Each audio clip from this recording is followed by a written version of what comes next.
Welcome, Aquarius. This is Regina from Pacific Tarot, and I pulled for you the Eight of Cups. This represents the energy that is fueling your forward movement in 2025 after a year of mining the lessons, the experiences, the difficulties that you've overcome. This represents the work that you have put into facing those experiences of discomfort, dis-ease, um, the aspects of your behavior patterns that you realize have been restricting you. And the Eight of Cups definitely talks about moving away from an environment that you have extracted all the love and support that is available to you.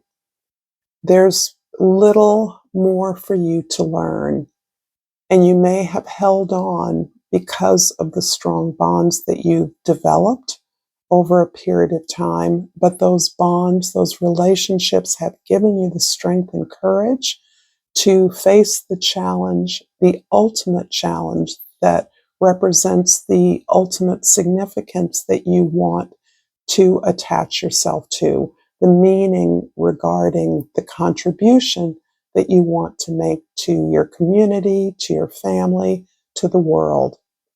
So this is absolutely about taking the challenge and having done the work to be prepared and preparing to continue that work. It's finding something that you're really willing to work hard for. This is a general reading, Aquarius. It's not going to resonate for all of you. If you're interested in a personal reading, information about that is in the description box below. In your present, we have the Five of Swords. This is about the level of self-doubt, of insecurity that may be arising to you as you review the obstacles you've overcome, the dramatic change in the way that you now perceive yourself and your abilities, the dramatic change in your understanding of the value that you have for others. This can bump up against the way in which you have often felt that you've been treated by your community, your family, your place of business, your educational experience, whatever that those arenas have been.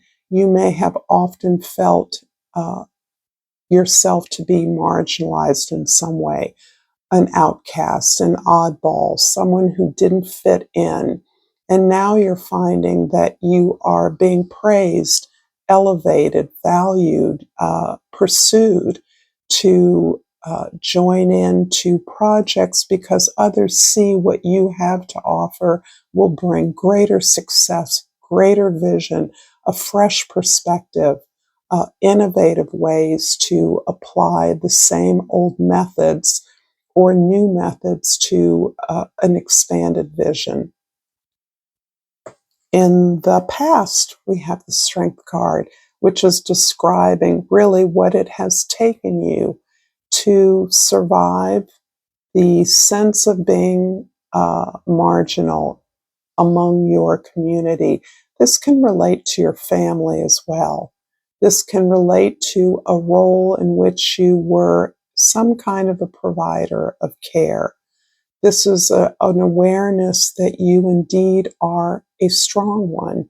You're stronger than others, which fuels the sense that you can do what often others can't without support, and that instead of receiving support yourself, you actually have been in a position and of a mindset in which you support others to help them find their strength, the thing that will help them operate from a place of strength for them. So this is strength that shares, that's internalized, that doesn't need to be showy or flashy or forceful in the external world, but rather is solid in what you know to be what constitutes success for the team, for the community, for the family, doing the right thing without expecting reward. In the future, the Queen of Swords. Not only is this an emblem of your natural temperament characteristics of an air sign, but this shows that you continue to stay open as a way of managing this tremendous shift you've undergone. Instead of internalizing the fear and sense of being the odd man out or the odd one out, you are open to challenging your own assumptions, which you are now coming to see uh, limited or restricted your ability to move towards the things that you desired. And as a result of that, you're actually in a position to facilitate the curiosity of others about how you've managed to challenge these assumptions on your own behalf, and how you're able to do that for the organization, the team, the community, or the family at large by simply asking the right questions.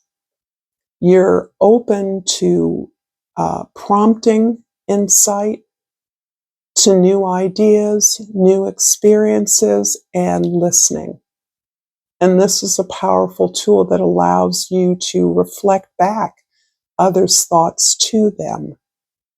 And then with your ability to summarize, to see the value, the deeper understanding, or the greater illumination, you are able to summarize what you're all hearing, where you're all questing for, what needs exploration, what you wish to discover, what you wish to fold back in order to move towards greater justice, greater truth on behalf of the community or team that you're working with or for. This is really about facilitating your own broader exploration and openness. But you do that by facilitating it for a community.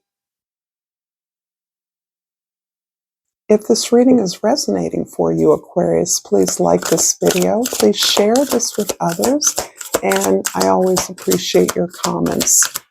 Aquarius, you are one of the more mute signs, and I respect that there is a lot going on for you. But please subscribe to my channel, Pacific Tarot. It supports me in so many ways, and I love doing what I do. And I pulled for you the Peace card. I am a being of love, and I release all negative energies. And what a powerful way that you do that. You do that by asking questions, challenging your own assumptions, having experienced the other side of holding false beliefs, investing in the expectations of others rather than your own, and coming through the other side of that, giving you greater belief and trust, faith in your own ability to construct your reality through correct thinking, through logical thinking, through inspired and intuitive thinking.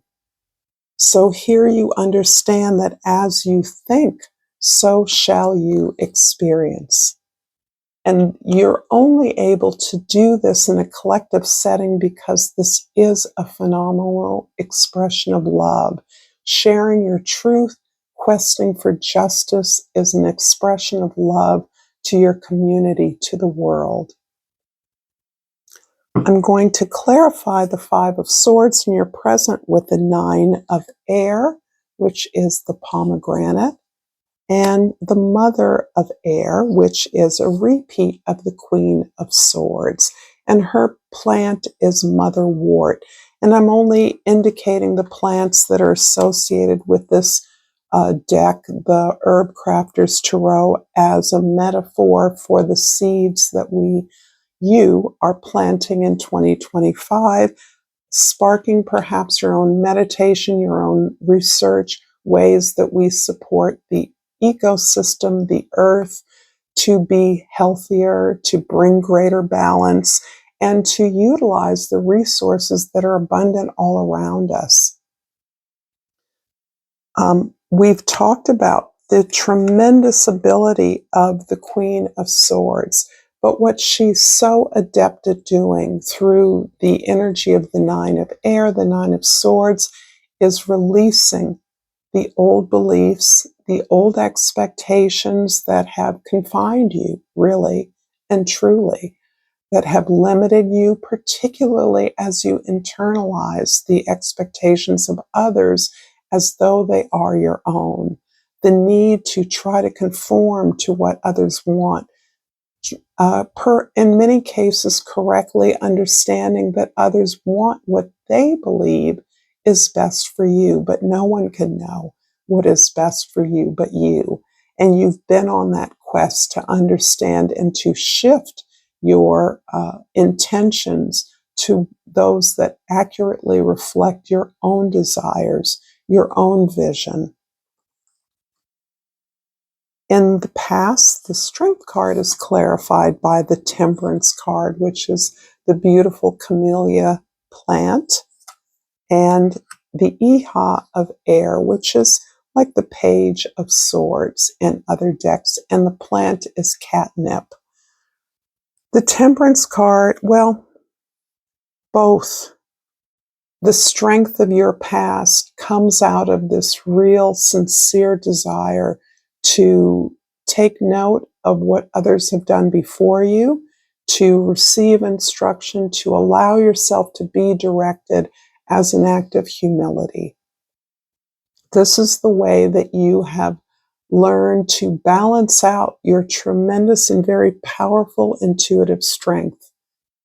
You're able to gain information in ways that most people cannot. And it is accurately a science. This is a real cognitive muscle and heart connection that helps you to balance out your powerful vision, your powerful notion of what can improve, what can innovate, what can advance us in our efforts. This is part of the overall humility with the Temperance card to balance out those elements in our life and in our external environment. In other words, if you're going to be one who directs a team, a mission, an organization, then it is important that you understand how all the pieces work together, that you experience how things are done by others, understanding their experience, their perception, so that you can guide them in this beautiful way in which in the future you are facilitating an expression, a discussion, a conversation, a training, an educational information around the way, a discourse around the way that the truth is perceived by others and how they tap into their strength in order to participate in the most maximum, the most advantageous, the most beneficial way for them and for the team. So this Queen of Swords in the future is clarified by the Hierophant, which is noted by the cacao plant, and the Six of Air, which is noted by the cattail. This is really stressing the way in which you are gathering the strength to move forward and move away from an area of comfort that you have learned all you can learn from. And in that way, you are taking on consciously the mantle of teaching, of institutional gatekeeper. You're aware that whatever you're doing is impacting your industry, your field, your profession, your family, your community in a way that allows you to reframe the way that others participate in it, be they customers, clients, students, audiences, as well as staff necessarily, those that populate the organization. You take on the responsibility of training, reframing the way that staff and audiences, customers take on, participate in the organization in order to advance its mission. This is very high calling, and this never ceases to blow my mind, Aquarius, at the things that you are up to, the impact you're making on the world. It doesn't necessarily mean that you're out there leading Greenpeace or the Southern Poverty Law Conference. It's not about being a captain of industry. This is about the way in your own environment that you move the community forward to rebalance the resources and benefits of the earth, how you protect the resources. I'm going to finish up this reading, Aquarius, if it's possible to do so, with a flora and fauna of Africa as my homage to the motherland, to Mother Earth. And I pulled the flamingo, and the key word is balance emotions.